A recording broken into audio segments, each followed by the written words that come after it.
eu estou de olho no nosso horário, tá? Mas pensando sobre esta pergunta do catecismo: qual é a nossa única esperança na vida e na morte? Se de repente nós fizéssemos uma pesquisa, e eu fiz essa pesquisa, né? Hoje existem ferramentas que vão dar para nós a resposta do que as pessoas já estão dizendo, né? A pesquisa ela era a seguinte: perguntar para as pessoas aí fora o seguinte: qual é a sua maior esperança nesta vida? O que você acha que teríamos como resultado dessa pesquisa? Eu pedi, né, para que fosse fornecido o que provavelmente seriam as 10 maiores, respostas dadas a essa pergunta. Qual pergunta? Qual é a sua esperança? Qual a sua maior esperança nesta vida? Olha só, as respostas, e aí eu quero que você vá pensando aí se você concorda ou não. Em primeiro lugar, não necessariamente essa é a primeira mais dita, essa é a segunda, mas as 10 mais ditas. Nós temos aqui, número 1, ter saúde. A minha maior esperança nessa vida é ter saúde, certamente, né? Certamente saúde para si, saúde para sua família. Essa provavelmente seria uma das respostas mais ditas. Temos também o seguinte: olha, a minha esperança é de ver a minha família bem e unida. Concorda? Claro. Mais uma resposta: a minha maior esperança nessa vida é ser feliz. Isso é muito presente hoje. Afinal de contas, o que importa no fundo é realmente ser feliz. Mais uma resposta: ter estabilidade financeira, ou uma vida melhor. Também seria dito que a minha esperança nesta vida é realizar os meus sonhos. Eu tenho muitos projetos ainda. Eu tenho esperança de realizar os meus projetos. Outros também, poderiam pontuar dizendo: a minha esperança é ter paz. É dar um futuro melhor aos meus filhos.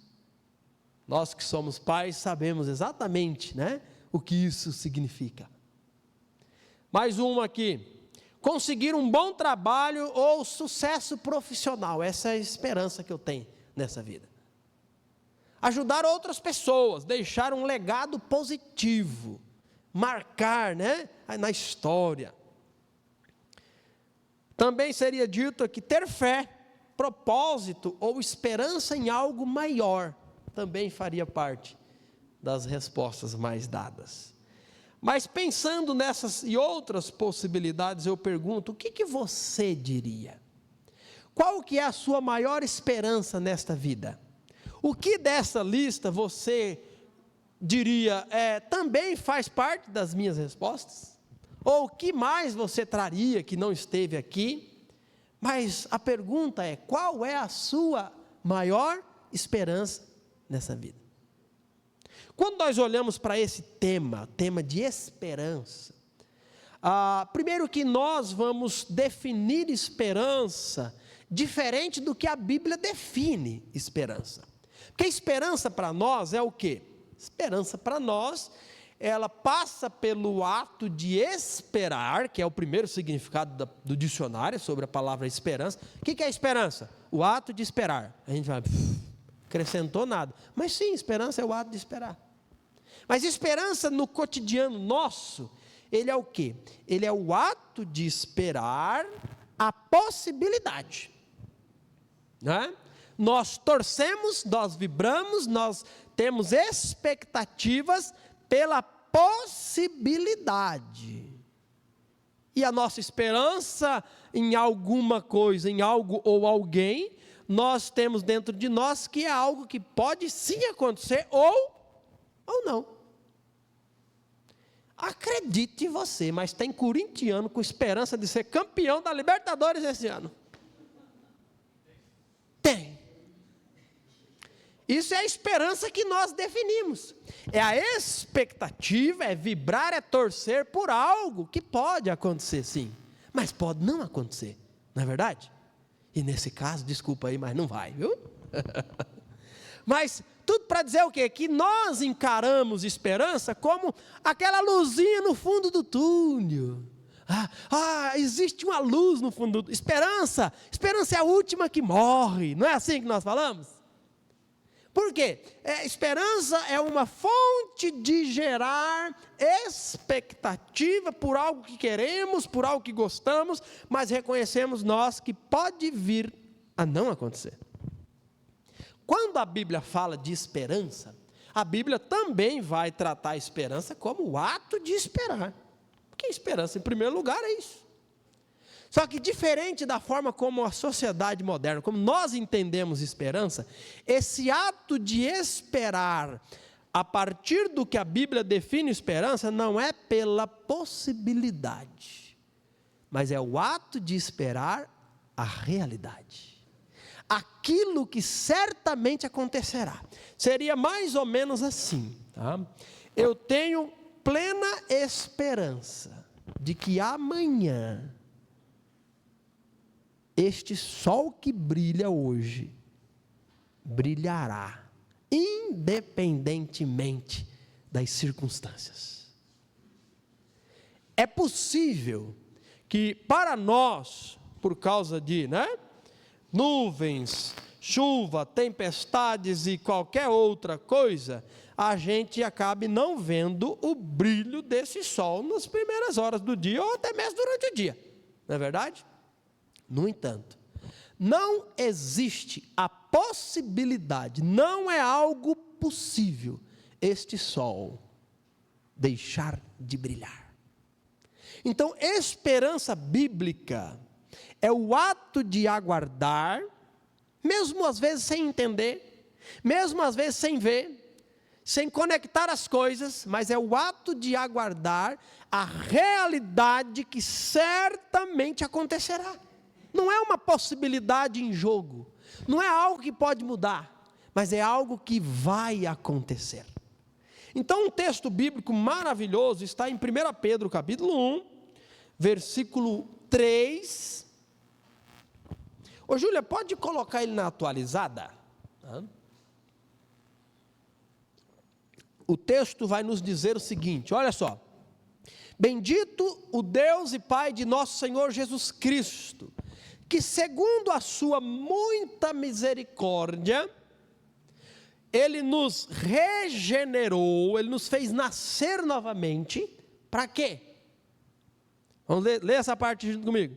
Para uma viva esperança. Não é só o ato de esperar, mas é algo vivo, é algo vibrante.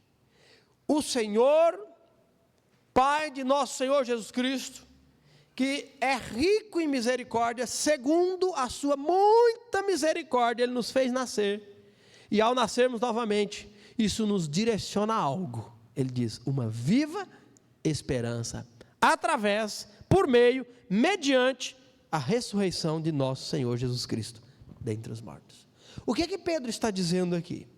Que por causa da morte e ressurreição de Jesus, a misericórdia de Deus, Ele nos fez nascer novamente, somos novas criaturas, e o ser nova criatura nos coloca em uma direção diferente da anterior, quando éramos velhas criaturas. Esta condição agora não é consequência, mas é propósito, nos regenerou para... É um propósito.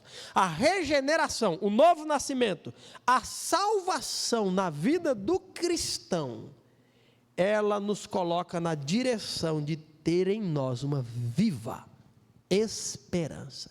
Agora, que esperança que é essa? Que o texto não responde. O texto fala que existe uma viva esperança naquele a quem Ele regenerou.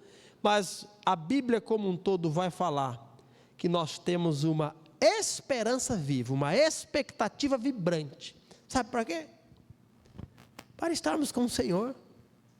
Por isso que o povo de Deus é retratado na Bíblia como um povo que é peregrino e forasteiro. Está peregrinando neste mundo até o dia que irá encontrar com o seu Senhor e definitivamente estarmos na presença de Deus. Isso não é algo que sempre foi assim, irmãos. Olha só, Efésios 2, 12 a 14, Paulo vai falar que no tempo em que estávamos distantes de Deus, nós éramos como quem não tinha esperança. Mas agora nós fomos aproximados e nós temos essa expectativa. Olha só, naquele tempo, vocês, naquele tempo estáveis sem Cristo, separados da comunidade de Israel e estranhos às alianças da promessa, não tendo esperança e sem Deus no mundo. Aí ele continua e diz: mas agora, em Jesus Cristo, vós, que estáveis longe, fostes aproximados, vocês foram trazidos para perto. Isso se deu, pelo sangue de Cristo. E ele continua dizendo: porque Ele é a nossa paz, a qual de ambos fez um, e tendo derribado a parede da separação que estava no meio, a inimizade, continuando, pode pôr mais o 15, aboliu na sua carne a lei dos mandamentos, na forma de ordenanças, para que dos dois criasse em si mesmo um novo homem, fazendo a paz. E aí ele vai continuar. O ter esperança não é algo que nasce quando nós chegamos a esse mundo. O ter esperança, a esperança da glória, a esperança de estarmos com o Senhor, é uma realidade a partir do momento que Deus nos aproxima dEle. A partir do momento em que através do sangue de Cristo, nós somos perdoados, nós somos trazidos para perto, e essa expectativa de estar com o Senhor não é pela possibilidade, é pela realidade, porque somos dele. O homem sem Deus, ele tem esperança da possibilidade. Tem gente que tem esperança e nutre essa expectativa de ganhar na Mega Sena, na Mega da Virada. Você viu a lapada de dinheiro que foi dado nessa Mega da Virada?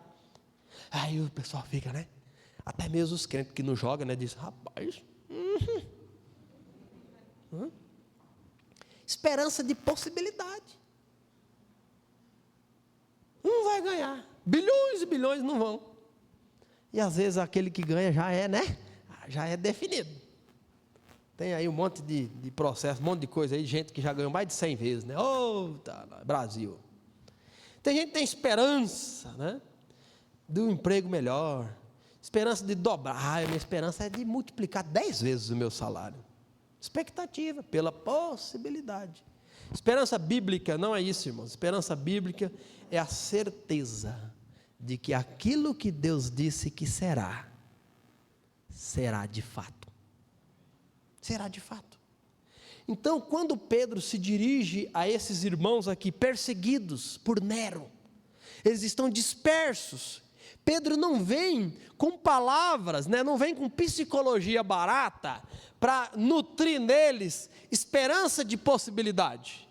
Mas Pedro vem com as promessas de Deus e dizendo: irmãos, por causa da grande misericórdia de nosso Senhor, Ele nos fez nascer de novo, e essa salvação que agora temos, nos coloca num caminho de ter em nós uma esperança viva.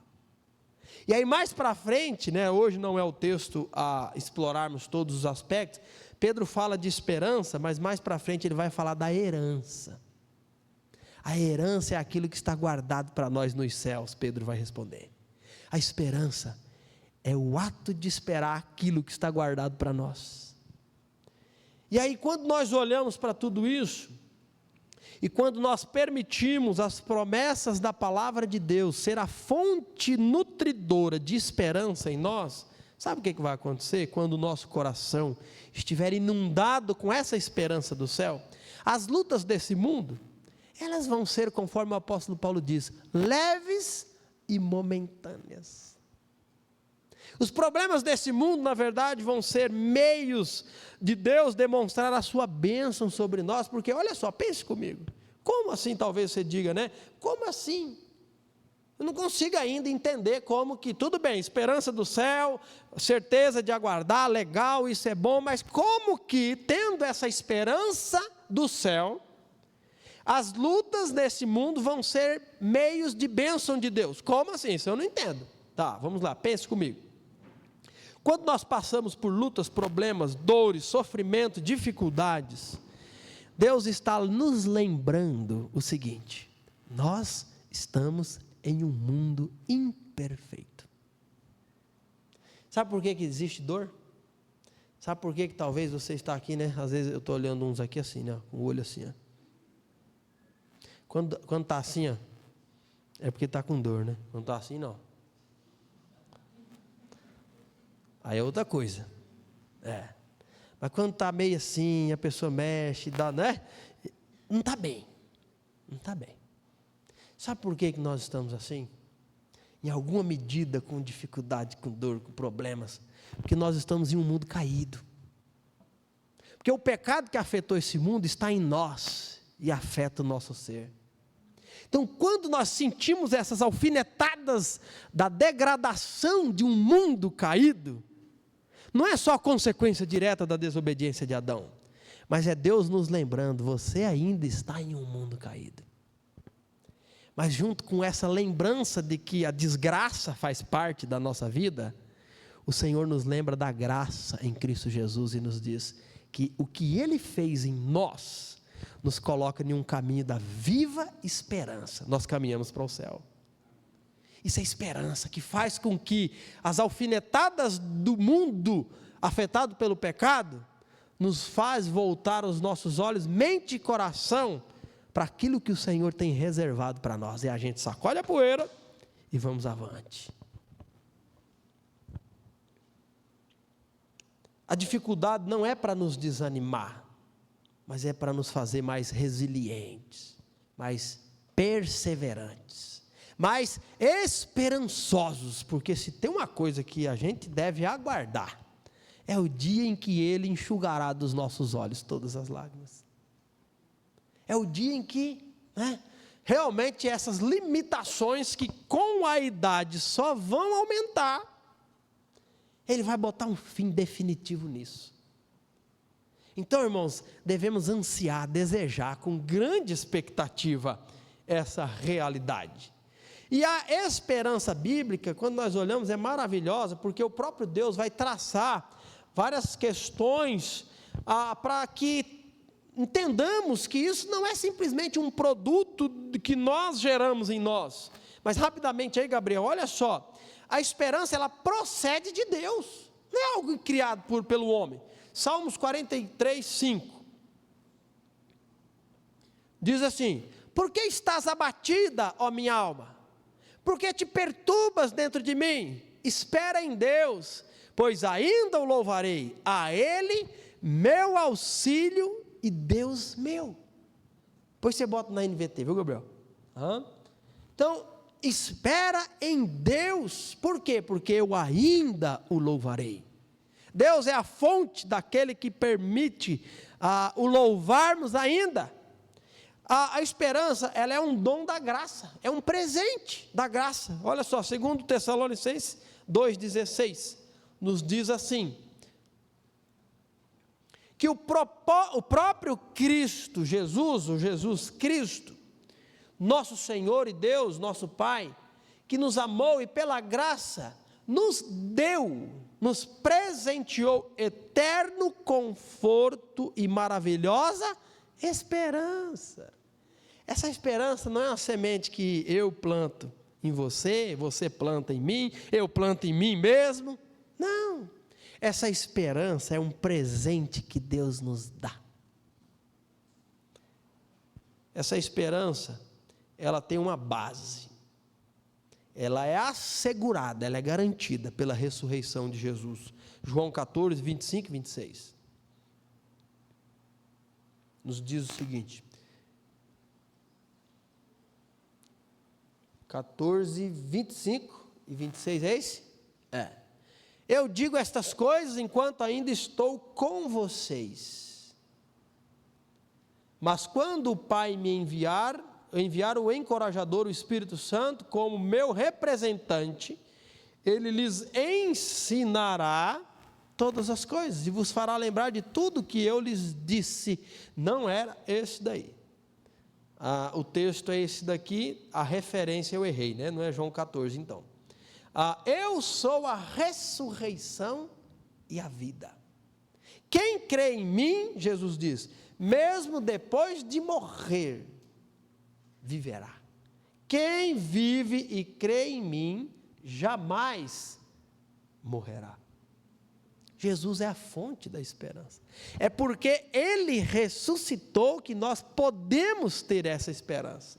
Não é porque alguém um dia disse, não é porque alguém um dia falou que devemos esperar o céu. Não, a nossa esperança é porque Jesus, que morreu na cruz, ressuscitou.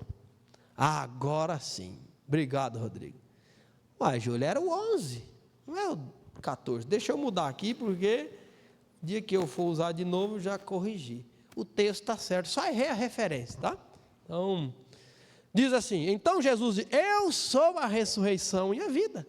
Quem crê em mim, viverá mesmo depois de morrer.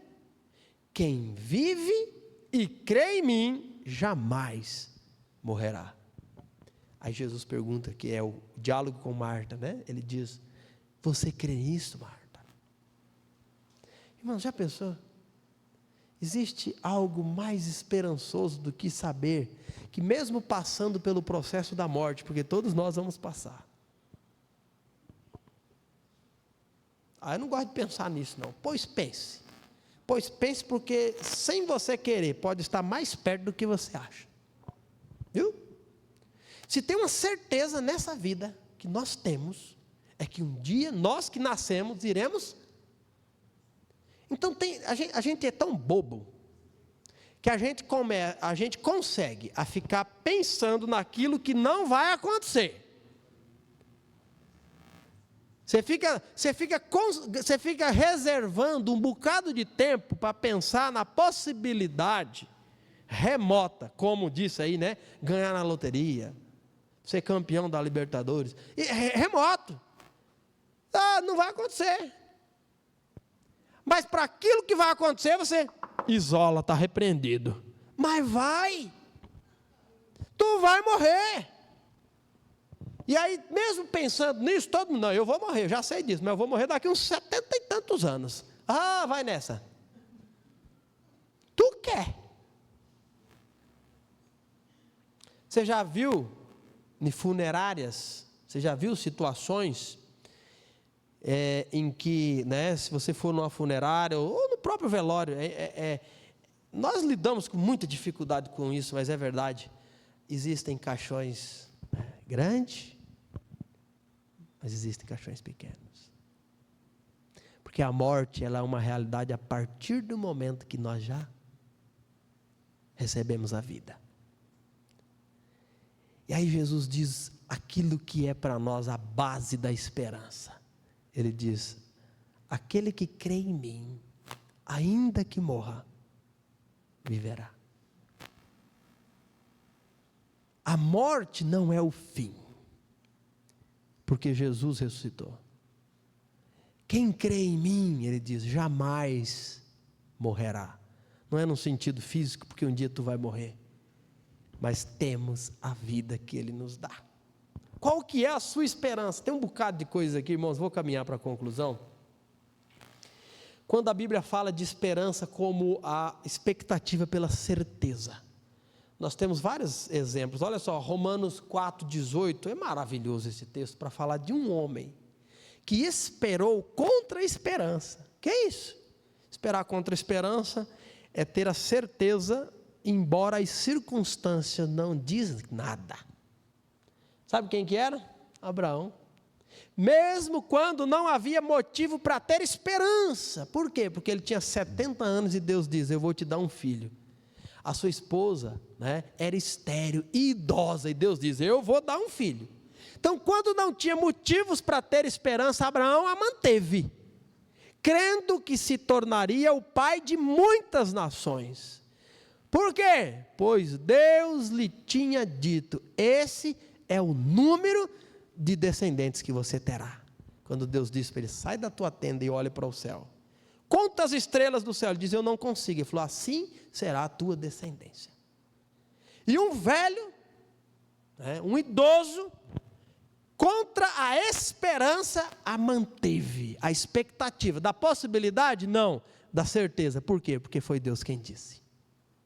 As promessas de Deus, irmãos, é a fonte da nossa esperança. E hoje eu gostaria de concluir, não apenas nesse aspecto de falar de algo assim que nos chama a descansar no Senhor, mas olhando para a pergunta do nosso catecismo, olha só, agora eu vou usar essa pergunta para a gente finalizar nesta oportunidade. A pergunta é: qual é a nossa única esperança na vida e na morte? A resposta sugerida é a seguinte: que não somos de nós mesmos, mas pertencemos de corpo e alma, na vida e na morte, a Deus e a nosso Senhor Jesus Cristo. Diferente das crianças, a resposta aqui é um pouco mais longa. E olha esse texto que maravilhoso, irmãos. Romanos capítulo 14, versículos 7 ao 8. Na atualizada, porque é o que está aqui. Diz assim: porque nenhum de nós vive para si. Nenhum de nós morre para si. Porque se vivemos, para o Senhor vivemos. Se morremos, para o Senhor morremos. De sorte que, ou vivamos, ou morramos, somos do Senhor. Eu preguei, enfatizando o aspecto da esperança como uma fonte de consolo e motivação pelo fato de pertencer ao Senhor, e amém. Na vida e na morte somos do Senhor. É o que Paulo vai dizer aqui no livro de Romanos mais para frente: nenhuma condenação há para aqueles que estão em Cristo Jesus. Nada pode nos separar do amor de Deus, na altura, profundidade, distância, demônio, seta que voe de dia, nada pode nos separar do amor de Deus. Agora existe uma outra verdade, é que o pertencer ao Senhor traz para nós o seguinte: eu não pertenço a mim mesmo. Olha o comentário deste teólogo do passado. Nos diz assim: se nós, portanto, não somos de nós mesmos, mas do Senhor, está claro o equívoco de que temos de evitar, e o rumo que devemos dar a todos os atos de nossa vida. Não somos de nós mesmos. Não devemos permitir que a nossa razão ou nossas vontades influenciem nossos planos e feitos. Por quê? Porque não somos de nós mesmos. E ele diz mais uma vez: não somos de nós mesmos. Não devemos colocar isso como alvo para buscar o que nos é mais conveniente. Se eu não sou de mim mesmo, então o que eu devo fazer, estar envolvido, não é o que é mais conveniente para mim. Por quê? Eu não sou de mim mesmo. Tanto quanto possível, devemos nos esquecer de nós mesmos e de tudo que é nosso. Por outro lado, ele diz: somos do Senhor. Portanto, devemos viver e morrer por Ele. Somos de Deus, que a sua sabedoria e a sua vontade, portanto, governem todos os nossos atos. Somos de Deus. Assim que todas as áreas de nossa vida lutem por Ele, como nosso único alvo legítimo. Oh, quanto este homem tem proveito se, ao aprender que não pertence a si mesmo, retire o domínio e o governo de sua razão, de sua própria razão, para entregá-los totalmente a Deus. Pois consultar nosso interesse egoísta é a peste que leva mais efetivamente à nossa destruição, de modo que o único abrigo da salvação está em reconhecer que nada sabemos e nada queremos para nós mesmos, mas tão somente seguir o caminho de nosso Senhor. Sabe por quê? Porque não somos de nós mesmos, mas somos do Senhor. Sabe o que isso significa? Que eu tenho que rever a forma como eu tenho conduzido a minha vida, as escolhas que eu tenho feito. Será que tem evidenciado que Deus é o dono da sua vida? Ou será que você tem assumido essa direção e liderança? Eu não vou, não faço, por quê? Não quero. Ah, é assim? Paulo diz, não somos de nós mesmos. A Bíblia diz, nós somos comprados por alto preço. Andai de modo digno do Senhor. Pensai nas coisas do alto. E quero concluir fazendo a leitura do segundo teólogo sobre essa pergunta. Tá? Ele vai dizer o seguinte: a certa altura dos seus escritos, ele vai falar do primeiro teólogo que deu essa resposta que eu li. João Calvino explica a essência do que significa ter uma vida cristã, que é o quê? Não pertenço a mim mesmo, mas pertenço ao Senhor. Ele diz que poderia fazer uma lista de mandamentos que devemos guardar, ou de todas as características que deveríamos demonstrar. Mas em vez disso, quis ater-se ao motivo e ao princípio básico do que significa ter uma vida cristã. Ao invés de dar uma lista de não faça isso, faça aquilo, não faça isso, faça aquilo, ele está explicando o que Paulo diz: não somos de nós mesmos, somos do Senhor. Não somos de nós mesmos, somos do Senhor. O básico, o motivo básico é que Deus enviou o seu Filho para nos salvar pela sua graça e nos adotar em sua família. Agora, por causa dessa graça, em agradecimento, queremos ser semelhantes ao nosso Pai. Desejamos a semelhança familiar. Queremos ser como nosso Salvador, desejamos agradar nosso Pai. O princípio básico, então, é o seguinte, preste atenção: não vivemos para agradar a nós mesmos, não podemos viver como se pertencêssemos a nós mesmos. Isso significa várias coisas. Primeiro, que não determinamos para nós o que é certo e errado. Eita, foi no ponto. Se você vive para o Senhor e não vive para si mesmo, sabe o que quem determina o que é certo e errado para você estar envolvido? É o seu dono. Hoje nós estamos vivendo uma inversão de valor. Cada um tem a sua verdade. Eu não acho que isso é errado, então eu me envolvo. Não, isso não é pecado não. Para com isso, rapaz. Se você é de Deus, quem define isso não é você, é Deus. Entregamos o direito de determinar isso e dependemos totalmente da palavra de Deus. Também abrimos mão do princípio operante que, em geral, empregamos na vida cotidiana. Ou seja, deixamos de nos colocar em primeiro lugar e sempre colocamos nesse patamar o que agrada a Deus e ama seu próximo. Você é seu? Então continue. Se você é seu mesmo, se você é de você, é só continuar determinando o que é verdade, determinando até onde você vai, determinando o seu grau de envolvimento, se vai, se não vai, se envolve, se não se envolve. Por quê? Você está administrando o que é seu, você mesmo.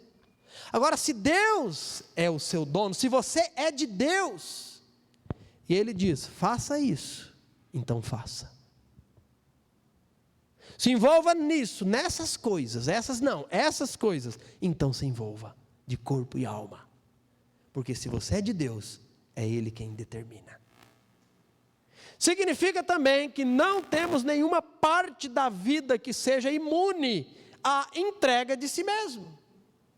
Se eu sou de Deus, eu sou totalmente de Deus. Não 10%, não 15% de Deus. É o que a Bíblia diz: amarás o Senhor teu Deus de todo o teu coração. Devemos entregar-nos inteiramente a Ele, de corpo, alma. Isso quer dizer que confiamos em Deus nas alegrias e nas provações, nos tempos bons e nos tempos ruins, na vida e na morte. Como se relacionam esse motivo e esse princípio? Como somos salvos pela graça, não pertencemos a nós mesmos. Esse aqui é interessante. Certa vez uma mulher me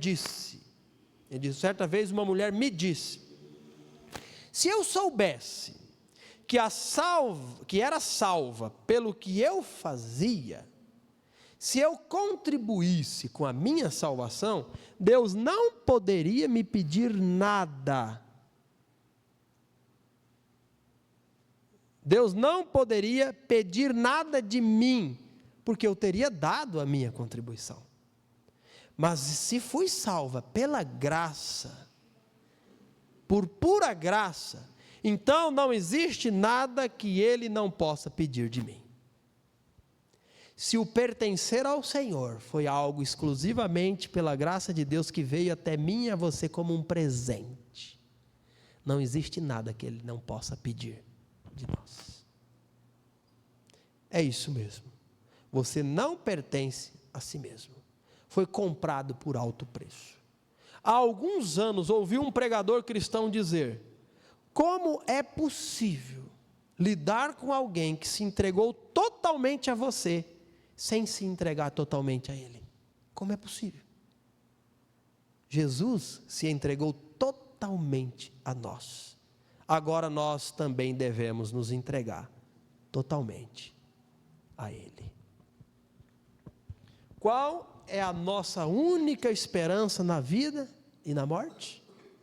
Que não somos de nós mesmos, mas pertencemos de corpo e alma, na vida e na morte, a Deus e a nosso Salvador, Jesus Cristo. Esse é o devocional proposto. Aí encerra com uma oração, e eu vou encerrar com essa oração aqui.